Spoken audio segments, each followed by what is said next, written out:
성경의 숲을 걷다. 오늘은 시편 109편입니다.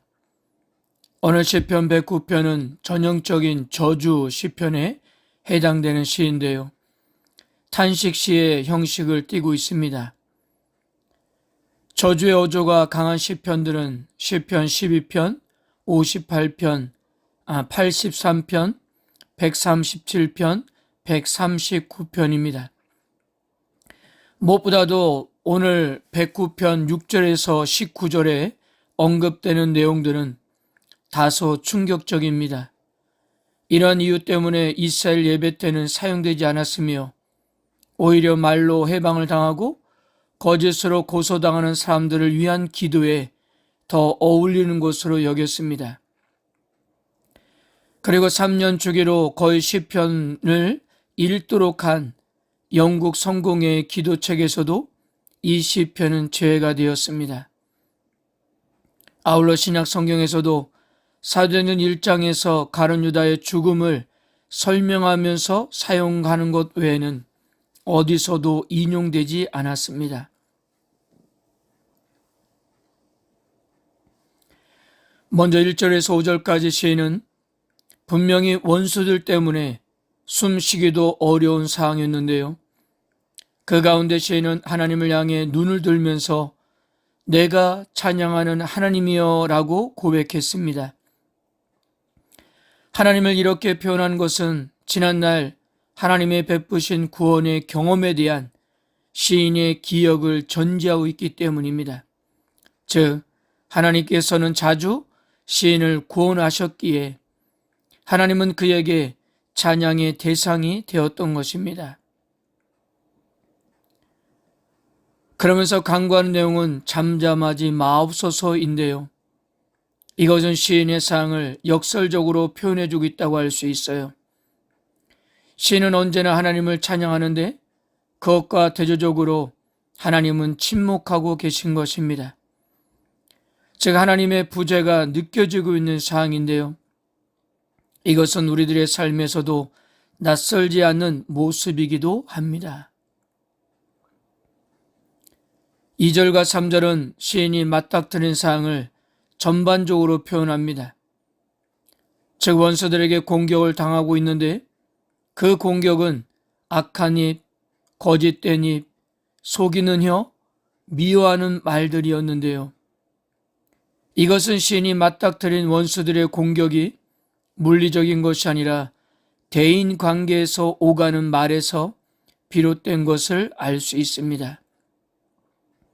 여기서 언급되는 단어들은 모두 관계를 깨뜨리고 마음에 상처를 주며 실망과 좌절에 빠지게 하는 의미들이기 때문입니다.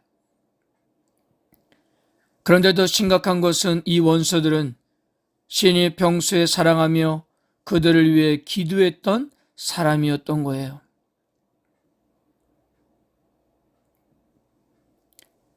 (6절에서 15절까지) 자신이 겪고 있는 부주의한 상황을 묘사하는 시인은 이제 자기 마음속 더 깊은 곳에 있는 감정을 하나님께 끄집어냅니다. 그것은 사랑으로 기도해주고 선을 행하며 살려고 노력하는 자신을 알아주지 않고 공격하는 원수들을 향한 저주입니다.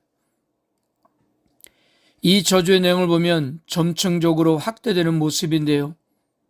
6절에서 8절은 원수들이 재판정에 서서 패소하고 모든 것을 잃고 일찍 죽었으면 좋겠다고 호소하는데요.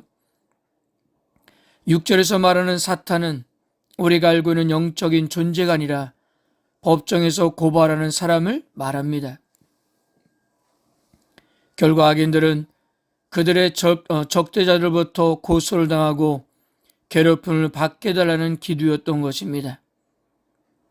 그리고 8절은 앞에서도 말씀드린 것 같이 사도행전 1장 20절에서 가룟 유다를 대신해서 다른 사람이 사도의 직분을 취하는 증거 본문으로 인용되기도 했습니다. 그리고 9절에서 13절은 원수의 가족과 후손들에게까지 저주의 말을 쏟아놓았습니다. 그리고 14절에서 15절은 벌써 죽어 저 세상에 있는 원수들의 선조들까지 저주합니다.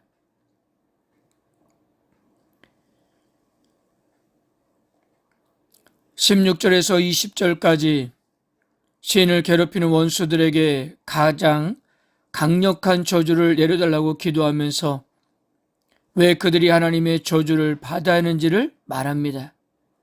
그들은 누구에게도 인자를 베풀지 않았으며 약자를 핍박하고 죽이려 했고 남을 저주하기를 좋아하고 저주하기를 옷 입듯 했다는 것입니다. 그러므로 그들의 모든 저주가 그들에게 돌아가게 해달라는 기도였습니다. 마지막 21절에서 31절까지 자신의 구원을 위해 간구합니다. 시인은 22절과 23절에서 자신의 처지로 두 가지로 묘사하는데요. 석양의 그림자와 강풍에 불려가는 메뚜기입니다. 이는 스스로 어찌할 수 없는 상황을 매우 인상 깊게 그리는 것인데요. 그만큼 자신이 금방 사라질 존재처럼 위기에 처해 있음을 표현한 것입니다. 이런 속에서 금식을 하면서 그만큼 절실하게 하나님께 부르짖고 있는 것입니다. 그리고 마지막으로 시인은 감사와 찬송을 드리는데요. 놀라운 것은 아무리 본문을 살펴보아도 그의 사항은 그대로였습니다. 시인의 처지나 사항에 변화된 것이 없었다는 거예요. 그럼에도 불구하고 시인은 자신의 처한 상황 속에서 무한하신 하나님께로 눈을 돌린 것입니다.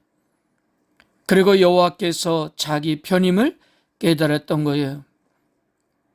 비록 현실에서는 자신의 영혼을 심판하려는 곧 죽이려고 달려드는 사람들에게 둘러싸여 있지만 시인은 하나님께서 결국 자신을 구원해 주실 거라는 확신을 새롭게 한 것입니다. 그래서 시인은 눈에 보이는 현실의 변화와 상관없이 여호와께 감사하고 그분을 찬송할 수 있었던 것입니다. 사랑하는 성도 여러분, 저주 시편은 무엇보다도 그리스도인에게 저주를 허용하느냐의 문제로 거듭 논쟁의 대상이 됩니다. 예수님께서는 원수를 사랑하라고 가르쳤습니다. 그것은 당연히 구약 성경의 가르침에서 시작된 것인데요. 그런데 시편에는 버젓이 저주 시편이 등장합니다. 이를 어떻게 보아야 할까요? 그렇다고 우리 마음속에 우리를 부당하게 대하거나 악을 행하는 이들을 향해 저주의 마음이 없느냐면 그렇지도 않습니다. 그래서 저주 시편을 읽을 때면 늘 불편한 것이 사실입니다. 그런데요, 저주 시편은 바로 그래서 중요한 의미를 가지고 있다는 거예요. 삶 가운데서 우리를 대적하는 사람들이 생기고 그들 때문에, 특히 그들의 입에서 나오는 말 때문에 우리가 고통을 당한다면 우리는 과연 어떻게 할 것인가 하는 거예요. 무한한 하나님에 대한 믿음이 없는 사람들은 좌절하거나 절망하고 심지어 실제 보복으로 이어지는 경우가 종종 있는 것을 볼 수 있는데요. 하지만 우리 그리스도인들은 곧바로 하나님을 향해 눈을 들고 우리의 속마음을 다 털어놓을 수가 있다는 것입니다. 그분께 모든 것을 내놓고 빈 마음을 가질 때 비로소 그분 앞에 선 우리의 참된 모습을 볼 수 있고 무한한 하나님의 권능을 바라볼 수 있게 되는 것입니다. 그런 뜻에서 저주 시편의 시인의 솔직한 고백은 우리 자신을 들여다보게 해주는 거울이 되는 셈인 것입니다. 성도 여러분, 하나님은 구원하시는 분이십니다. 하나님이 우리를 구원하신 이유는 우리의 바탕이 선하기 때문이 아니라 하나님의 인자하심이 선하기 때문입니다. 하나님은 그분의 뜻대로 그분의 때에 구원을 베푸십니다. 더불어 악인의 심판도 내 뜻과 내가 원하는 때에 따르는 것이 아니라 그분의 계획하심에 따른다는 사실입니다. 우리는 다만 시인처럼 오로지 주님께 내맡기고 겸손히 그분을 바라보고 그분의 구원을 기다리며 되는 것입니다. 이는 무기력하거나 자포자기가 아니라 모든 것을 초월하는 신앙인 거예요. 오늘도 말이 안 되는 상황 속에서도 하나님의 주권을 인정하면서 그분이 이루실 놀라울 구원을 기대하는 하루가 되시기를 바랍니다. 아멘.